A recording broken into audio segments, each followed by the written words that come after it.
MC Simon Millage, and to my left is manservant Hecubus. How are you, Jason? I'm very well, thanks. I feel like a new man. Yes. And the show is called Pod Stallions, but you probably knew that because you pressed play. It is New Year's Eve.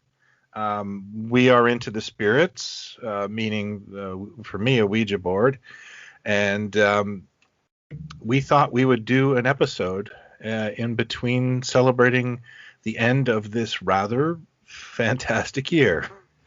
Yeah, I think it was really something. That's a good way to describe it. But I want to say first off that we haven't talked in a while. Things have been hectic in your life. Things have been pretty hectic in my life in good and bad ways. So apologies to everybody that we haven't done this in a while, but it truly is.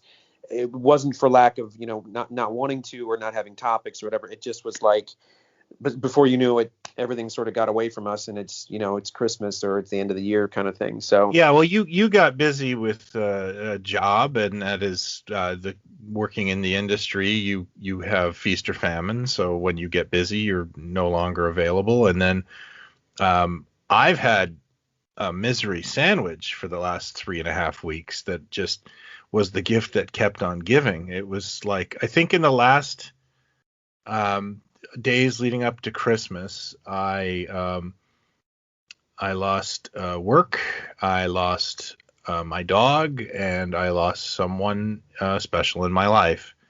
And the last thing in the world you want to do is make videos or podcasts when you feel like crap, so we went into this kind of like, I did, and went into like self-care mode and just laid low and chilled out and watched television, and here we are. Yeah. It that's the summing up right there. You had some heavy stuff, and it's cliche to keep saying it, but it truly is like, certainly on this side of the pond that I'm on, as opposed to your side of the pond. If there were a pond, it's more like a landmass, but sure, between some lakes. For many reasons I won't go into, 2020 and surrounding years have been brutal. Yeah. But this year truly is, it's like a cliche, but it truly is just like every crappy thing that could have happened has sort of happened. And I just spilled a drink in my lap. So it's still the gift that keeps on giving, and I have that's never going to happen in 2021. Yeah, that's right. It will be well, I can't. No, sorry. That's science fiction. I will still be spilling drinks on myself, but this was spectacular. So thank you. It was probably the ghost. It was probably the ghost. Yeah. So we thought, because we also didn't really prepare a whole lot, and we spent the last 40 minutes on the phone just catching up. Yeah. We thought, what should we do? What should we talk about, etc. And I think I threw out a topic, and Brian said yes. And the more I think about it, now I'm going to say why. Because this thing we're going to talk about, which is, you'll see at this point if you've clicked on it, and if you haven't seen this show and all the things surrounding it, you should stop the show now before you hear something you shouldn't. But The Mandalorian has been this thing that I think what we sort of got this season, when you talk about how heavy the year has been, and the ups and downs with everything, suddenly something happened. It doesn't matter how you feel about it. It doesn't matter what your takeaway is. What's extraordinary about it to me is, in an age where it is virtually impossible to keep anything secret. It's impossible to be surprised by much of anything anymore. You have to see a show immediately, otherwise social media is going to ruin it, or you have to see the movie, when we were going to movies, the day it came out, before you heard too much or whatever, or you read too many articles, etc. This extraordinary thing happened that I think is exciting and pretty remarkable. What this show had pulled off, not once but twice, by opening the show and keeping the child secret, even in sort of pre-meetings with licensing and everything else. They did not show the child. They showed a human child, a little baby girl. So like nobody knew this thing was happening and coming. And for Favreau and Filoni to say, please keep this quiet. Trust me, maybe by Christmas we'll have merchandise, but just don't do this, was a huge gamble. And it's amazing that they did it and it pulled off. And then to have the finale go the way that it did, and truly have just one day where everybody sort of is reacting to something simultaneously, I thought was pretty extraordinary and a pretty amazing way to end the year in a pop culture. The reason I wanted to bring this up, even though this is generally a retro show, is the fact that, and this is, people who don't know me, but it's a small miracle that I watched a Star Wars show and was intrigued. I've just been so burned out on the brand for so long, and it doesn't owe me anything, but I just felt like I had hit a wall with Star Wars in my 20s, where I was like, I really don't care about Star Wars. And then, the prequels came out and they did not bring back any of that vibe that I never felt like a kid.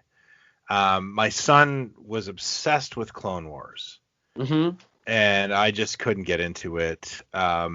The Force Awakens looked interesting, and then as the series progressed, I just it's just another thing. And I just had resigned myself to, I liked Star Wars as a kid, but there's no nostalgia there now for me. Like, it just doesn't. Nostalgia is the wrong word, but I think I just peaked Star Wars, and I didn't personally feel like there was anything wrong with that. I just all right, that's not my thing, and I have lots of things, lots and lots of things to obsess about. It's fine. So for me to watch this show and really be engaged with it, I think is a testament to how good it is in terms of its quality. That the jaded, bitter guy who doesn't really count himself as a big Star Wars fan. I don't know if you've ever. I did a video on my Star Wars collection, and it's all basically 78 stuff. Well, you bring up. I have to jump in because you bring up a good. Well, because the what. You're certainly on a different level, sort of than I am. But to be fair, it became one of these things. Like whatever's got Star Wars on it, I will see or I will watch either right away or eventually. That it's just going to happen. It doesn't mean I'm going to dig it or love it or my takeaway is going to be the same or whatever, because it's just this thing that's there and I'm curious about, and if I hear enough good things, whatever. Clone Wars is something I took my time with because for me it's like Jedi. I'm just kind of, I don't need to hear anymore. Rebels I loved because it was like a ragtag group of these people doing things, and the Jedi and the Force were in there, whatever. And I actually think that Rebels is kind of a precursor to Mandalorian, to sort of what we got in Mandalorian. But I think there's a bigger thing here, which is beyond, and we won't go into. I don't want to go into all the fandom and the crazy people and the people that want to die on certain hills, etc. You said something interesting, and so you and I grew up with these three movies, and I love them. I love all three of them. I do not love Return of the Jedi the way I love the first two. I will watch it. Of course, it's dear to me. Yeah. But I would, but if I'm to, and this is not being hypercritical, this is just where it's at. Even when it came out, I was like, you know, this is not, this is not on par. I like a third of this or whatever, and I could certainly. How old were you when it came out? I think I was 11 or 12. Yeah, I honestly, my wife adores Return of the Jedi. She is younger than me. And I have a theory that, we were 12-year-old cynics. Well, And there might be something to that, but it also is okay. I got to even move the. Okay, what I'm trying to get to is I'm going to move it even further back. Here's the truth of it. Like the way that everybody goes on about, oh, Uncle George's vision and Disney doesn't know what they're doing. This person did it. George Lucas, and I will, he will always be forever special to me, and what he pushed the boat out with, etc.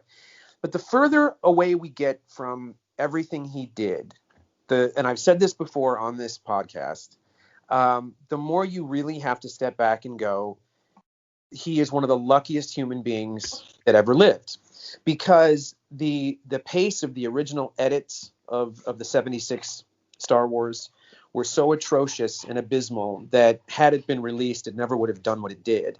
And everywhere around him, he had a Brian De Palma or a Marshall Lucas or whoever saying, you have to change this, you have to do this, speed this up, take this bit of dialogue out, etc. The design, the Ralph McQuarries and the Joe Johnstons and the John Williamses and et cetera, et cetera, et cetera. What you can point to is casting and other choices that he made that you can pinpoint to him. And the reason I can sort of back this up is when he's left to his own devices, when it was all down to him and him alone, you got the prequels. And so the imagination is there and the ideas are there and whatever. And we all know that none of this stuff was laid out. None of it. What you get is a failure to understand how to tell stories. So for me, it's like when I hear people go, this is they destroyed George Lucas. No, they didn't. Nobody did. In fact, I would say that Filoni and Favreau and Abrams, I would defend Abrams' 2 movies to my death, because he had a plan. There was a plan that he and Kasdan had for 3 movies, for a story that evolved. And now you're seeing in Mandalorian some of the backstory that we got in those, where those were heading. So when episode 9 comes and everyone's going, how could there be this and how could there be that? It's like, well, this show is showing that just because they were defeated, the Empire never went away. This thing was always there for 30 years. And so it's kind of bleak that the heroes are always trying to stay one step ahead and never quite get there because they're not as powerful, et cetera. So what I'm getting at is I find the first and the second movie to be the Godfather 1 and Godfather 2 of all of this. And then everything else is kind of diminished, returns. And I can pick and choose, what I dig and what I'm attracted to. But I can't say across the board, I love all this stuff. That's just not the case. So I think what you've got with this show is people that loved and adored those first movies and understood what other people brought to them that made that storytelling so good. Not just George, but other people that came in and created things or pushed things, or Lawrence Kasdan or whatever, and said that's the vibe we're going for, because that is what made these things so special. Even though all of these things have an audience, obviously the prequels have a whole audience of people that adore them, apparently. But I think I live with somebody who adores them, and I don't get it. I have my own theory as to why the prequels are a little lacking in certain departments, and that was just Lucas. You've got somebody who's had 25 years of being wealthy, and I think he's made some very successful decisions, and I think by not hiring a director to challenge him a little bit was a huge mistake. Well, I think not hiring screenwriters. I think not hiring. I mean, there's plenty of stuff out there, on YouTube or wherever that you can look at that will show you, even it still would have been an intriguing film. 77 Star Wars still would have been an intriguing film had it been just left to him, but it would not absolutely 1000% not have been what it was had he not had a bunch of people, put their hands in it and tweak things, etc. And then of course Empire, Kasdan and Leigh Brackett and some things that Lucas had, etc. By the time you get to Jedi, I don't know how much, but we all know, the more you look at the rough stuff from 76, yeah, you look at it and you go, there was never, he didn't know who Vader was going to be. He absolutely was not going to be what he was in 80 and then Leia and all this. That was never the plan. There was never, this is not Tolkien's, Tolkien Star Wars trilogy. And I forgive that. I really do. I can absolutely forgive it, but it's like, people get so precious about it where I go, come on, wait a second, hold on. It's not it's not these other things. It's all the best things that he loved. I mean, it was even more like Kurosawa's Hidden Fortress than it ended up being. It was almost like a remake of Hidden Fortress, in addition to everything else that he loved thrown into a blender to make this thing. And it is what it is, and it's we love it for what it is, but it's never, it's not Frank Herbert or Tolkien or whatever. It's meant to be what it is. And I think when people if people don't like the new trilogy, and everyone knows how I feel about the middle one, and I feel very strongly about it. Not so much not as much the storytelling and the things that happened, to characters, but just that for 2.5 hours, nothing happens in this important trilogy and an important story, where the third one then has to make up lost time and fill a bunch of stuff in because somebody decided to let this happen. That's where it gets derailed. And that derailment, and I'll stand by this too, that derailment of it did something to it that midichlorians could not do, that Jar Jar Binks could not do, that Ewoks could not do, that none of it, much as you hate whatever those things are, none of it drove a wedge like that middle movie did, and it never recovered. And I think, I really think that episode 9, in the years to come, people will go, you know what, we made a mistake. That was actually there was really something amazing that happened there. Because you couldn't, it was hard to find a good review of it. And yet 99% of the reviews for The Last Jedi were 5-star. And it like, I don't know what happened here where I don't suddenly, but when this thing happened, did you feel like, because I don't think so, but did you feel like when we got to that finale that there was a conscious effort on the maker's part to say, this is what it's meant to be. This is like, we know that there's a hunger that wasn't fulfilled because of the derailment, and we're going to give it to you now. I can honestly say, and spoilers for anyone who hasn't watched it, I did not know what was going to happen in the ending. I had completely managed to block it out. And when that X-Wing showed up, I said to my family, that's Luke. And they were like, no way. And I was really, I was emotional about that. Like, oh my God, they did it. And yes, it's a little bit of fan service, but maybe we all, like, it's been a rough year.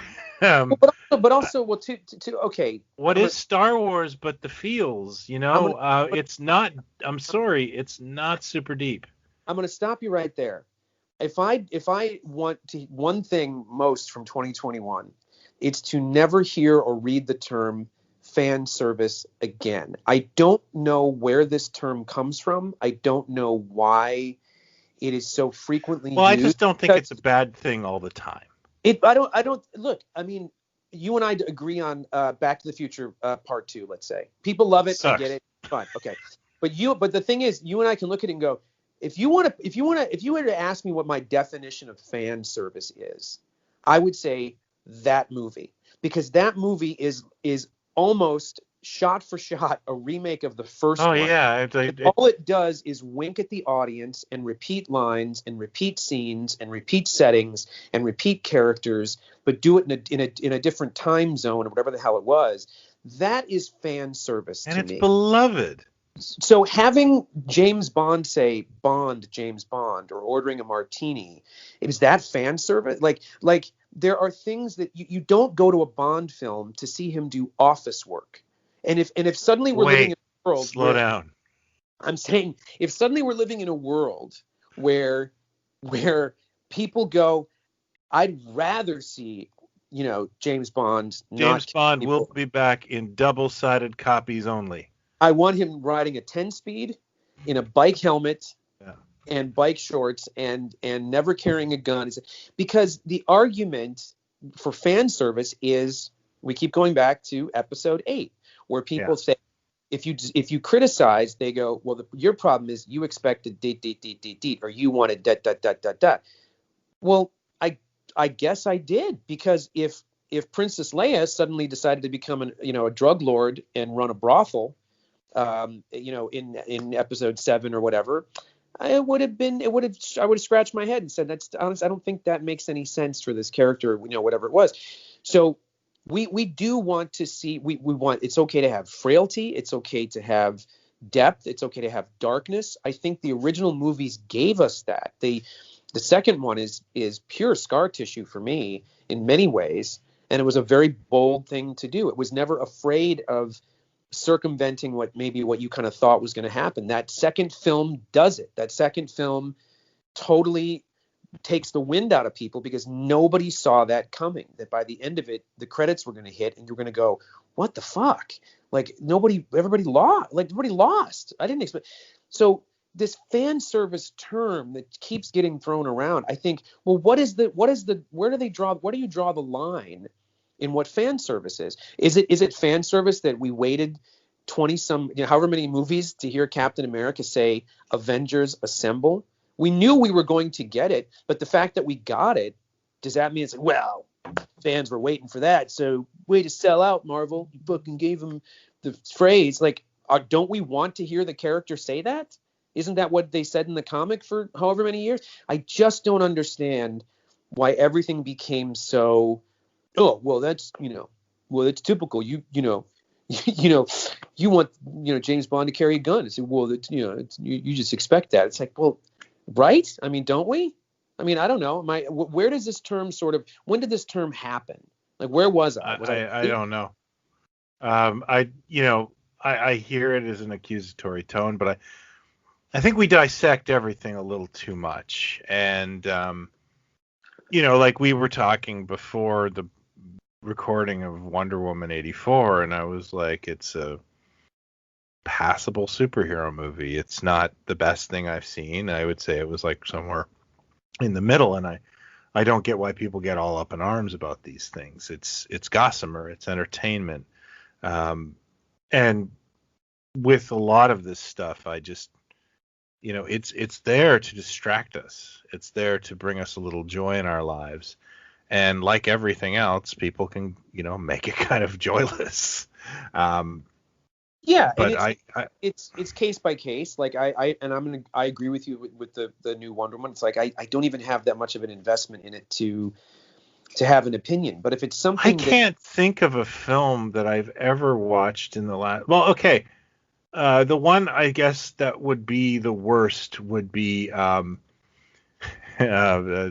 Frank Miller's the Frank Miller Spirit movie. If there was anything that was going to turn me evil, oh my God, it was that one. And I mean, like, I really love the Will Eisner, and I love the Carrot of the Spirit, and what Miller did was disgusting in my opinion. And I know there's some people who actually like it, but I'm sorry, he just made it his own thing, and it was terrible.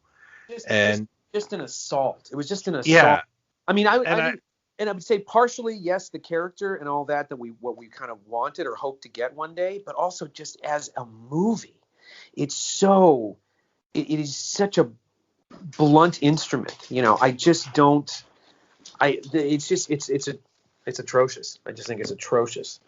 I remember watching it, and I watched it on Netflix.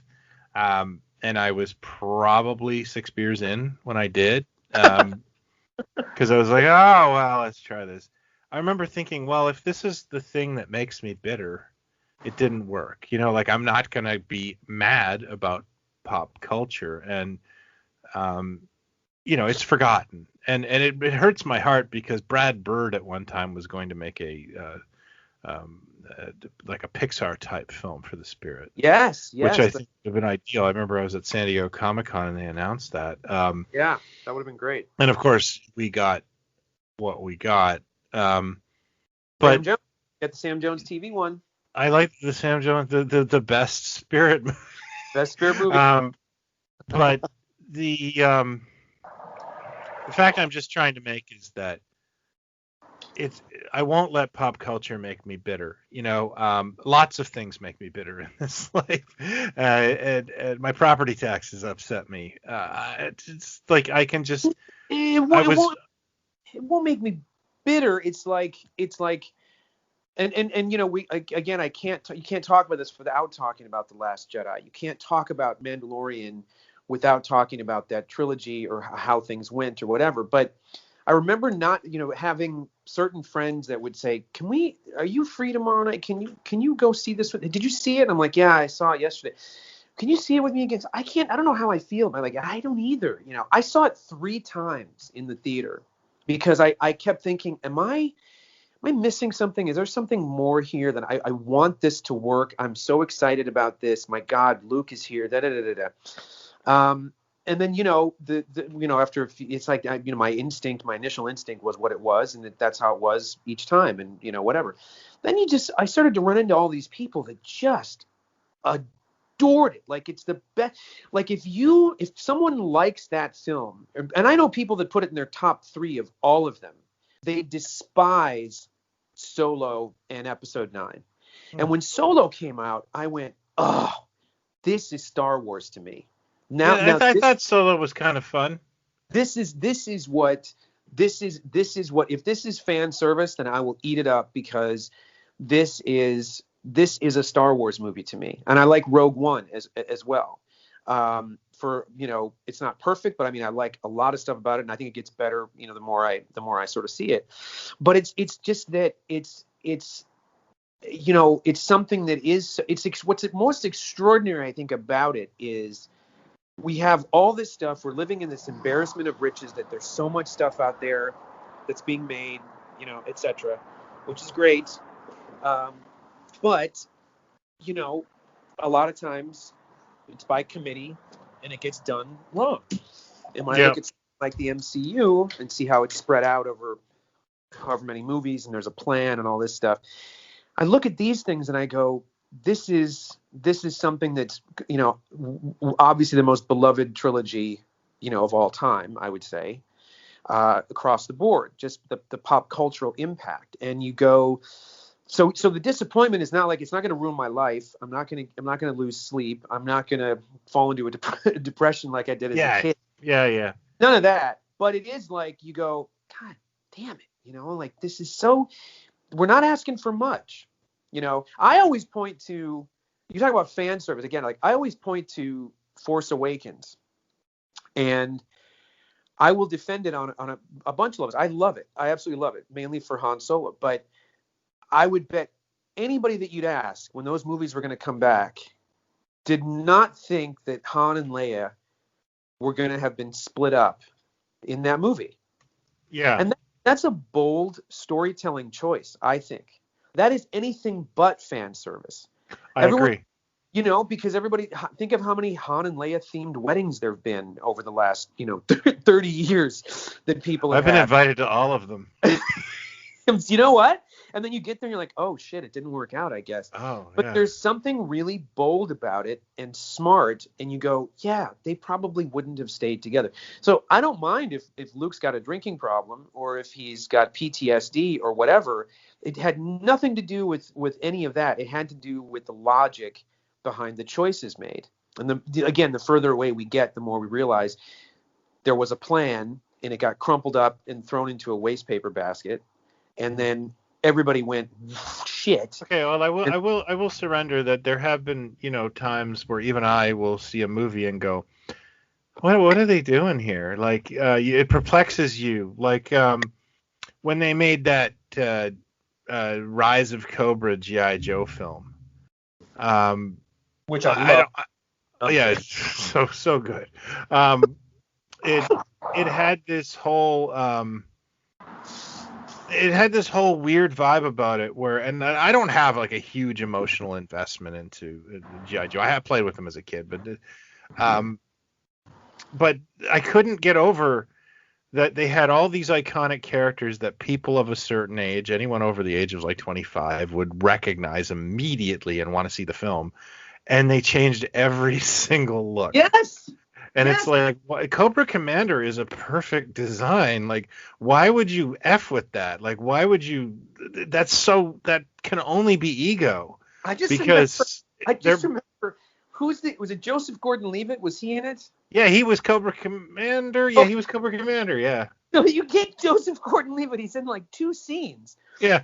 You get him in this wig and a thing on his face, and he's obviously on set just gesticulating wildly because some other guy comes in and goes, "I'm gonna tell you about your story," and I'm like, am I missing something? Is this meant to be high camp?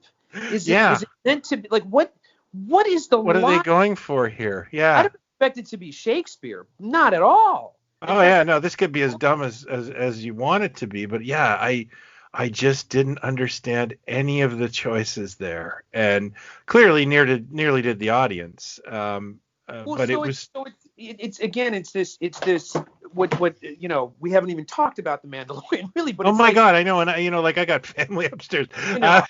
But I'm saying that's what continually makes these things more remarkable when they're good.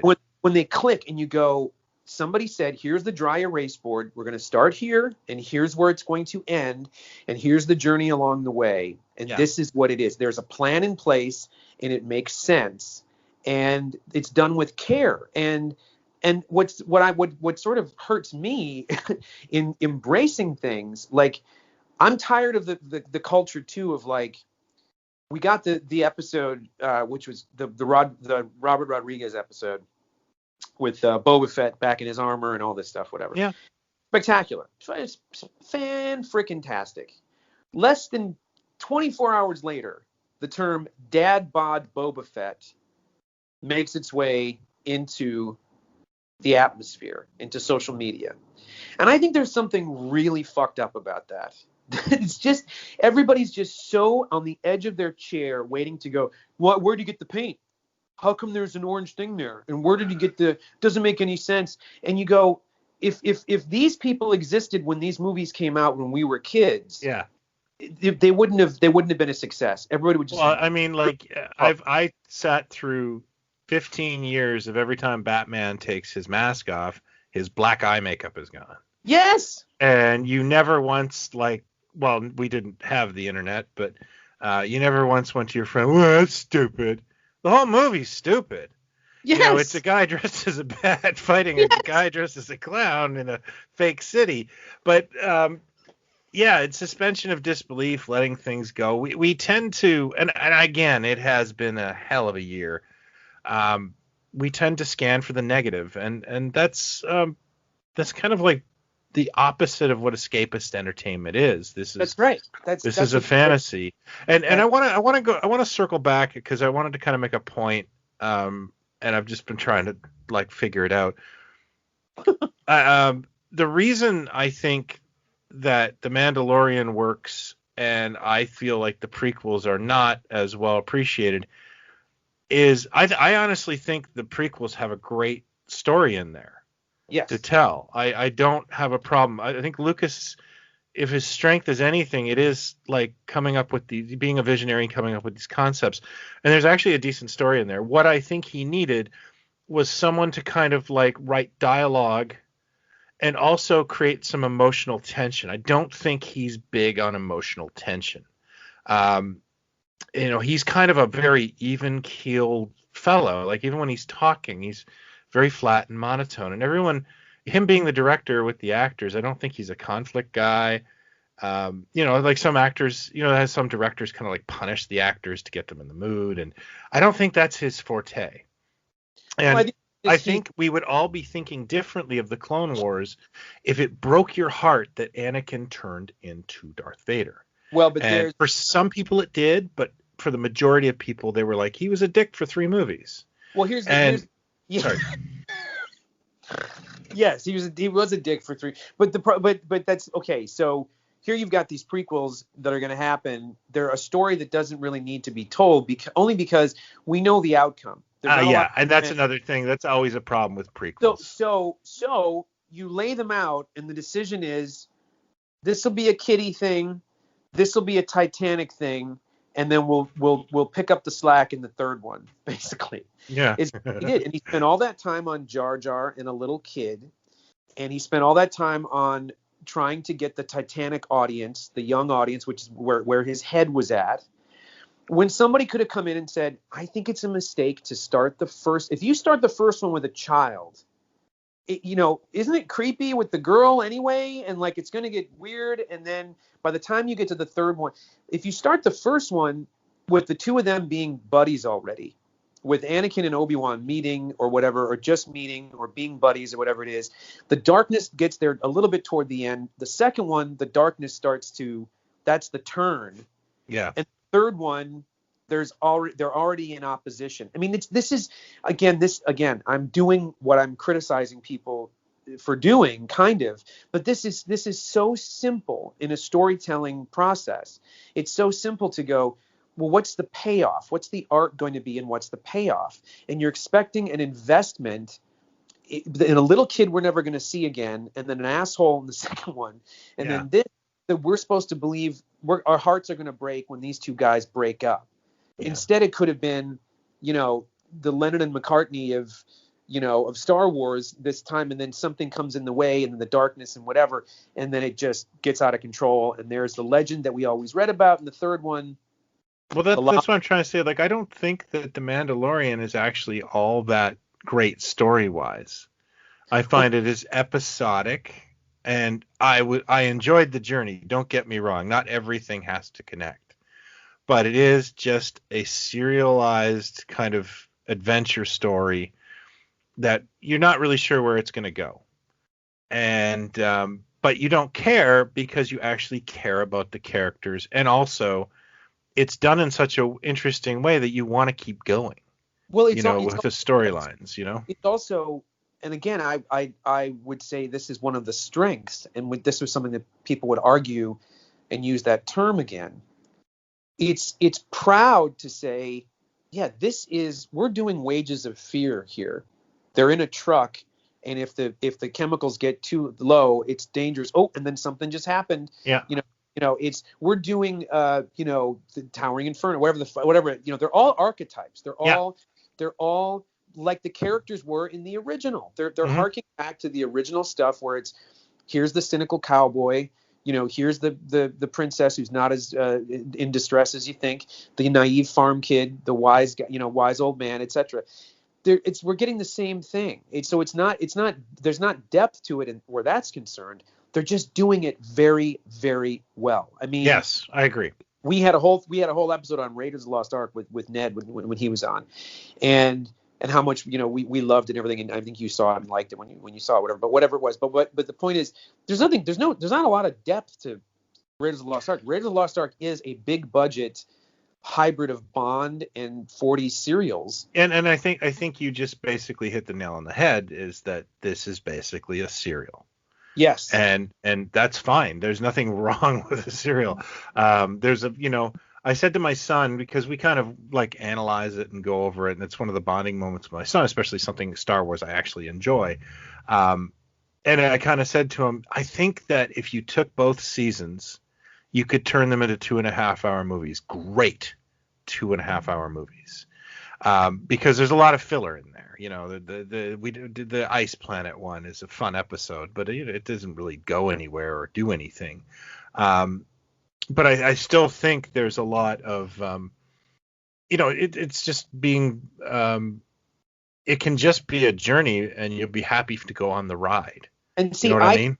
honestly, I could, while I'm happy that there's a through line and that we're going to get more of it, and I know we're going to see that kid again, because I can't, it's hard for me. Honestly, first of all, I could watch just the show being the two of them on an Oh yeah. adventure every week for 8 seasons. I would never need to have a larger, thing that encompasses the rest of the trilogies or the whatever. I would never need that. I could literally just watch. He's on a different job every time. He's got to survive, or he's trying to Yeah, get this, it's whatever. Lone Wolf and Cub, It's Lone and they've Cub. done that incredible balancing act where that kid is cute, and they've just somehow made it to the point. They put a little salt in that sweet, he's eating baby frogs and that sort of thing, but they've kept that balancing act of, It's it it's could be so awful, It's you know? extraordinary. It's extraordinary how they take it just up to the line where Yeah. you're like, this is I'm getting so sweet to my stomach here. And then there's a turn. They've done such an amazing job with it that when you talked about the X-Wing, so the X-Wing comes Yeah. into shot. And all I'm thinking these last few episodes is, if anything happens to this child, Yeah. if they've blown up the ship, they've done whatever. If they do anything to this child, which nothing is safe. It just seems like, I thought Mandalorian was going to get killed as well. Like, what are they going to do here? Because I just don't know how safe they're going to play this. So when the X-Wing shows up, my brain did what yours did, but then it instantly went, they're not going to do that. That's just too. They're not going to do. Don't be silly. And then I was so in. I was like, then you get the that's what they're shots on gonna the do. monitor, the black and white Yeah. shots on monitor, and I'm still going, that could, no, they're not going to do that. And then as soon as they had the shot of the green lightsaber and his black gloved hand, I'll admit this on a live podcast that's taped to the world, I was sitting here and I started to cry. Yeah, And I got teary-eyed too. Mind you, I'd had a week, but yeah. my dog Bowie got up from the corner of the couch and walked over to me and put his paws onto my chest and started licking my Oh. face, which Oh was just. my. And so this is happening. I'm trying to watch the show and I'm starting to lose it. And then when it gets to the scene where it's almost as if the entire show that we've talked about, this helmet and not being able to take the helmet off, has Yeah. all led to this one moment. And when he pulls the thing off, I mean, it's just, I was a puddle on the floor. Oh And yeah. when he's holding his leg and he says to Luke, he doesn't want to go with you. And Luke says he wants your permission. And then he picks him up and says, it's okay. Don't be afraid. It's hard to even talk about it because it's like, Oh yeah, no, it's the end of Harry and the Hendersons and Old Yeller, it's that whole they've played their cards very, very well in terms of hitting you in the feels. And it also just goes to show you that the show knows what it's doing. And yeah. I don't think I was that. I knew when Han came back in Force Awakens, I knew he was going to die. He's dead. Yeah, me I too. know. There's no I way. knew because Ford has he just wants it. He wants to get. He's like Heston at the second Planet of the Apes movie. Like, get me the fuck out of here. You gotta give me some weight. And that I knew it was going to happen, and it still hit, and it still kind of hits a bit, but not in the same way.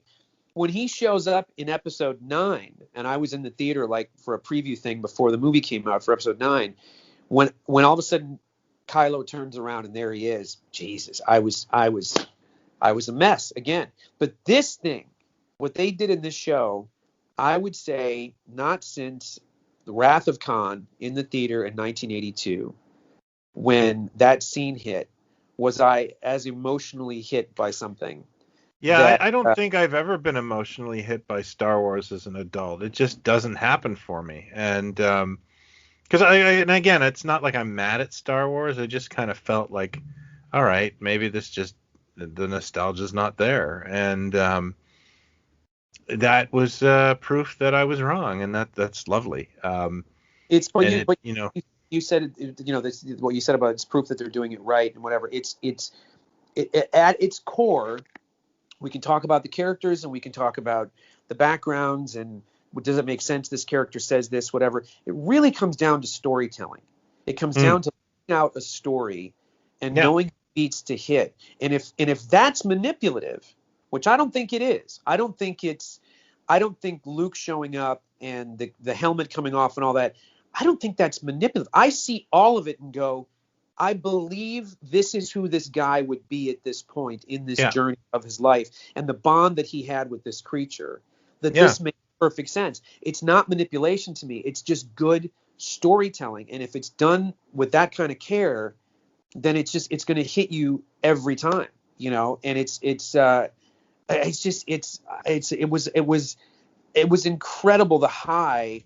I talked to Josh Izzo right afterwards. It's funny because I was talking to Izzo, and he said I was emotional, and he was like, "Did you see it? Did you see it?" And then we started talking, and about 10 minutes into the phone call, he goes, "And then that coda." And I went, whoa, wait a minute, what do you mean, what coda? And he goes, you didn't go through the credits? I said, no, I didn't go. He said, hang up the phone. I hung up the phone. And I went back and then watched through the credits, and it was like, oh shit. Then there's that thing. It just was a glorious day to go. What a great way to end the year where everyone I know that loves this stuff or digs it or even has a passing interest saw this thing, and everybody has the same takeaway. Everybody has the same reaction of like, God, wow, did we just get what we just got? What a it can happen. You can get those things. It's funny. I was talking to my buddy Paul. He's got two kids, two boys, 9 and 7, and they were it hit them too because they've been loving it and watching it. But he said if he were to compare it to Endgame, the two of them watching the end of Endgame, he said they were just a mess. Like they can't watch the end of Endgame. It's not the same thing. So the MCU seems to be their Star Wars. I see that. You know what I mean? Like we've got all this baggage from way back when these things, the hood comes back and you go, Jesus, they just did that. They just did it. Oh yeah, but like Luke Skywalker, that's been like the thing for years for us. So I completely understand that. I was surprised just for me because I've been kind of rolling my eyes at Star Wars for some time, and this one's been like tough. And honestly, I don't know how deep I'm going to go into all the new streaming shows they're planning on doing.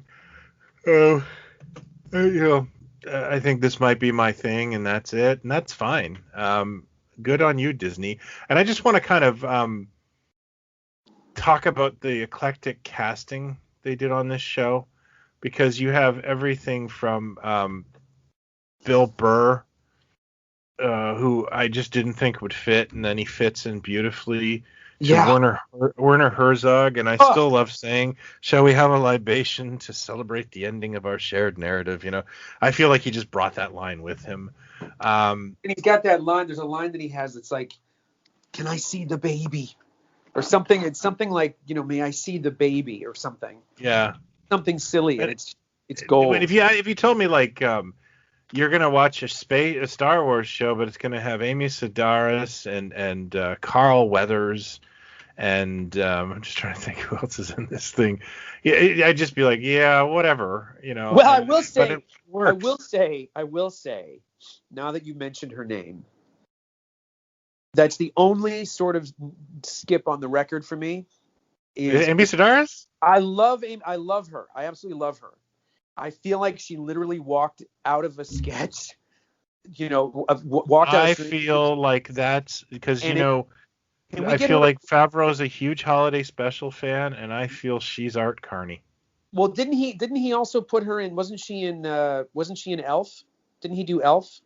Yeah, he did Elf. I don't know where she is in Elf, but she's not an Elf. I forget. I thought they had a background or something, but I love her. She's terrific. But I just feel like there was just this big. I actually like her better in this than on Kimmy Schmidt. I couldn't stand her on Kimmy Schmidt, but this Yeah, I really, thought she fit. I didn't see much of that. No, it's again.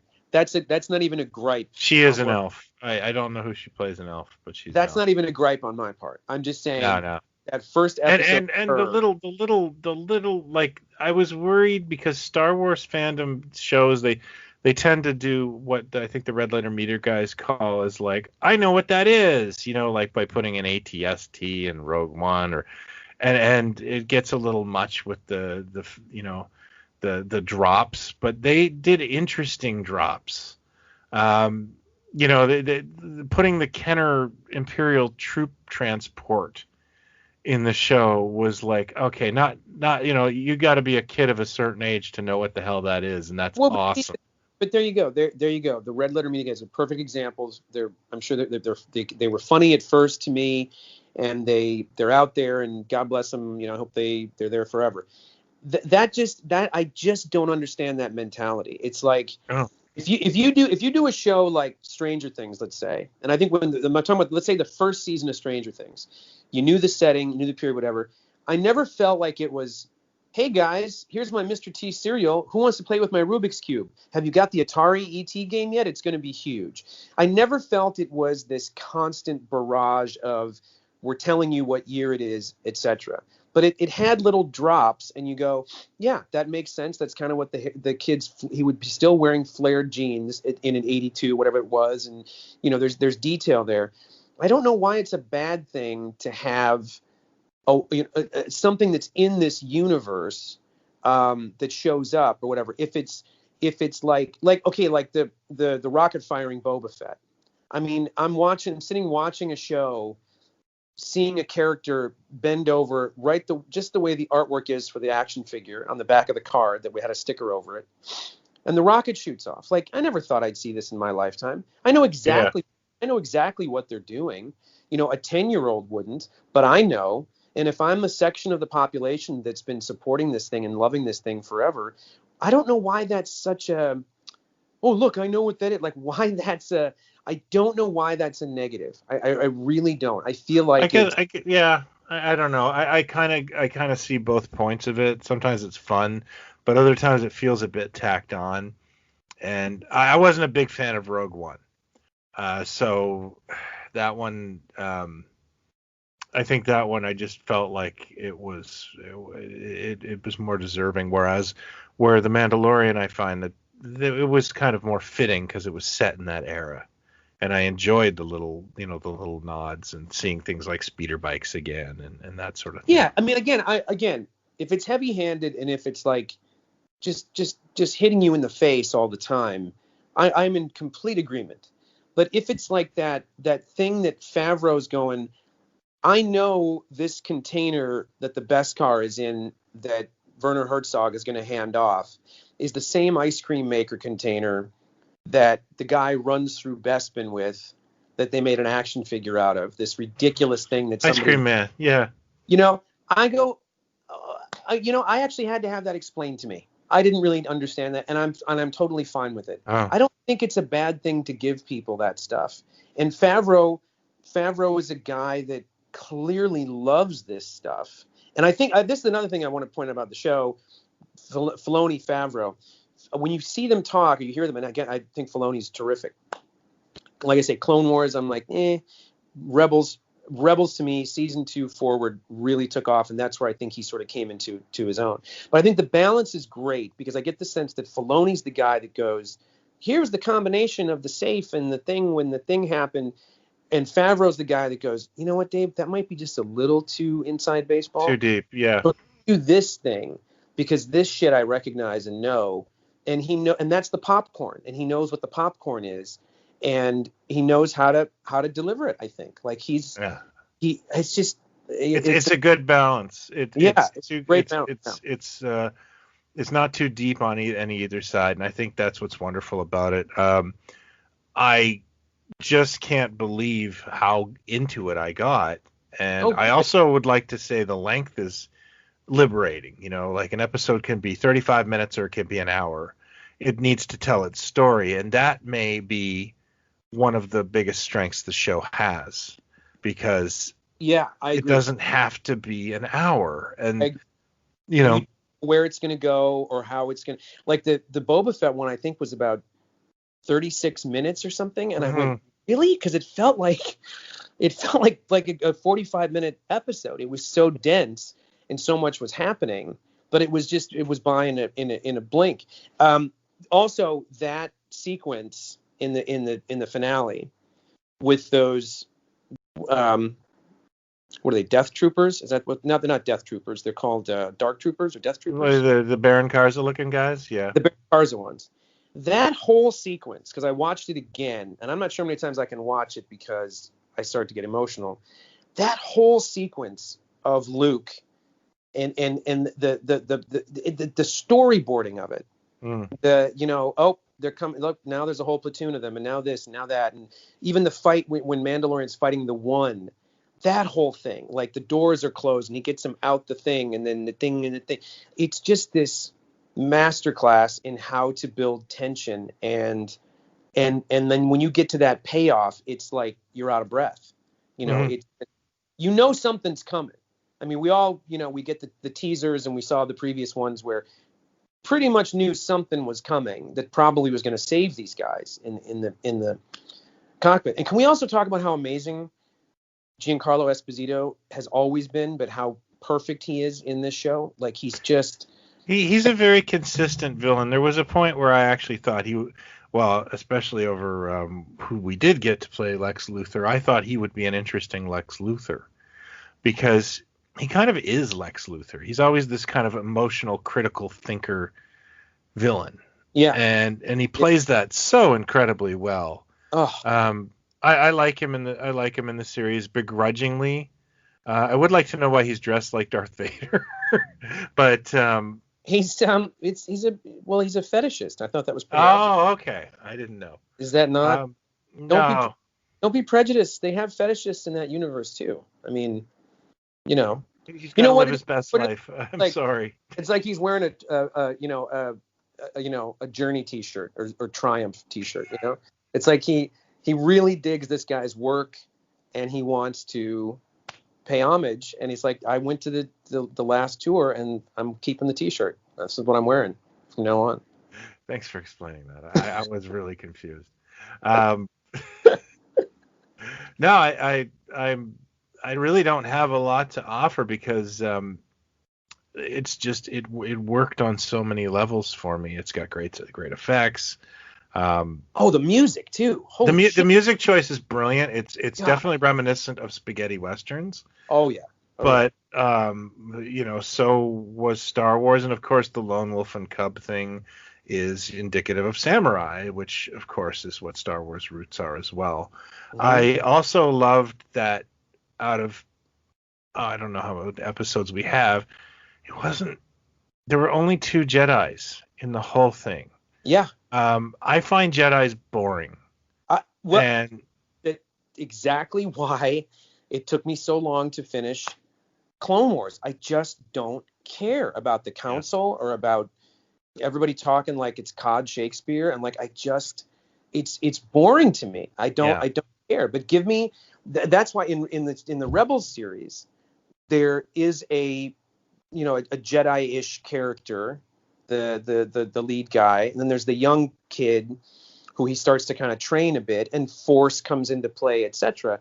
You get that, but you also get this adventure series that for me at this point may be the closest I'm ever going to get to the Saturday morning cartoon I wanted to have between 77 and 80. Oh yeah, we all wanted that. Because it's got that feel to it, and it's kind of, we got to steal the plutonium from this facility and then blow it up and get out of here kind of thing.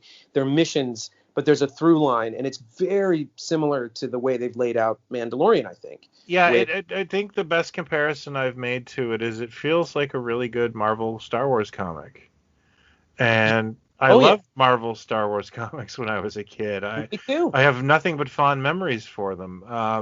And I was telling my son about how disappointed I was in Return of the Jedi because prior to Return of the Jedi, they did a 3-issue arc where they were building a new Death Star, but it was called the Tarkin.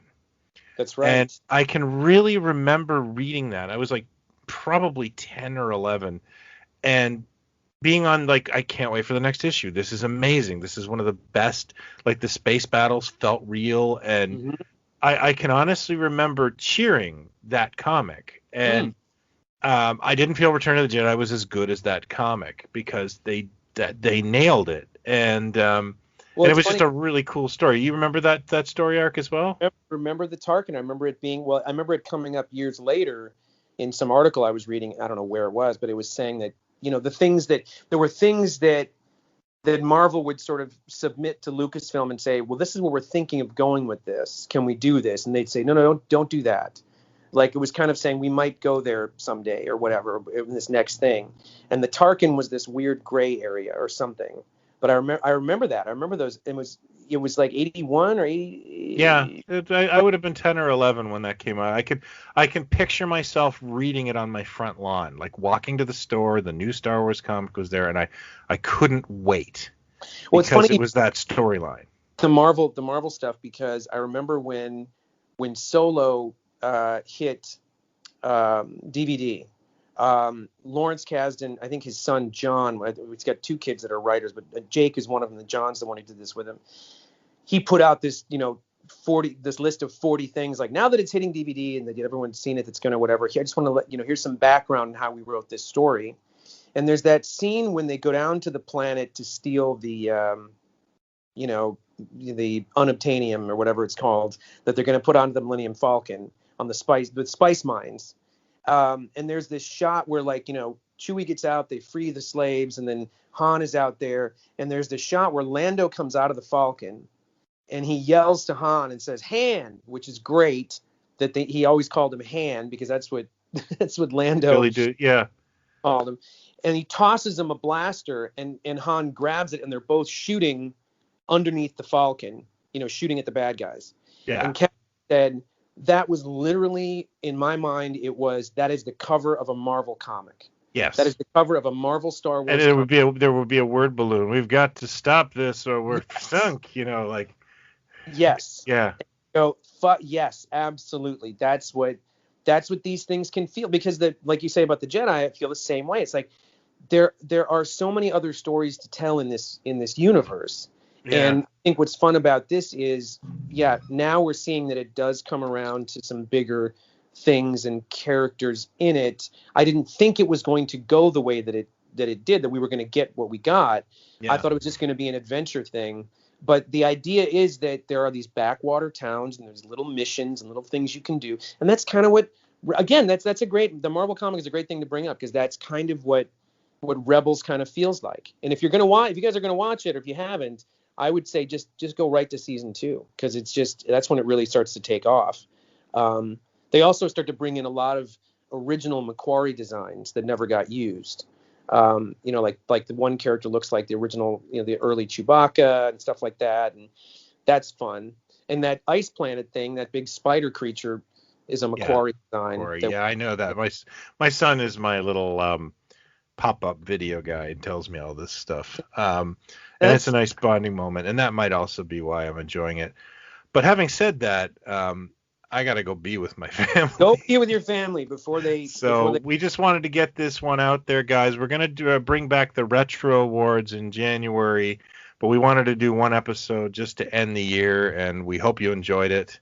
And Happy New Year from us. And I don't have a family to go be with, but I'll be fine. I'll be all right. I'm sorry. I could have you over, but it might be a bit of a walk. I'm on my way. Okay. Happy New Year to you, sir, and your family. Yeah. All the best in 2021. I'm sure we'll talk in 2021 at some point. Here's to better days. I'd probably talk to you tomorrow, but yeah. Yeah. Hey, listen, my schedule's open at this point. Mine too. I'm pretty open. Happy New Year, everybody. Thank you for all the support and all the listening and all the feedback. We love the feedback. I love it because I'm an egotist. Brian loves it because I'm also an egotist and wants to better himself constantly. Yeah. So please, give us any and all words of wisdom. We appreciate it. We're gonna get so many angry letters from the one guy who loves Frank Miller's The Spirit. and The Last Jedi. My two favorite movies, The Last Jedi and The Spirit. You guys suck. One time I made fun of Scrappy Doo, and I ran afoul of Scrappy Doo's like #1 fan who's just had it, and I was that like the straw that broke the camel's back, and he just unleashed hell upon me. And I honestly I couldn't take it seriously. Was his handle Do Scrappy 78? Oh God, who knows? I just remember thinking like, I'm not getting involved. Like there's so little I will fight over these days, and that's fine, dude. You can call me whatever you want. You know? Yeah. You're not like, I'm not going to die on the Scrappy Doo hill. Yeah. And you're also not going to convince me there's anything of merit there. You know, yeah. Oh God, is that a hot take? I hope I don't offend anyone. Well, we'll see. Let's get this episode up and see what happens. All right. Well, have at me. Anyway, Happy New Year, guys. All right. Happy New Year.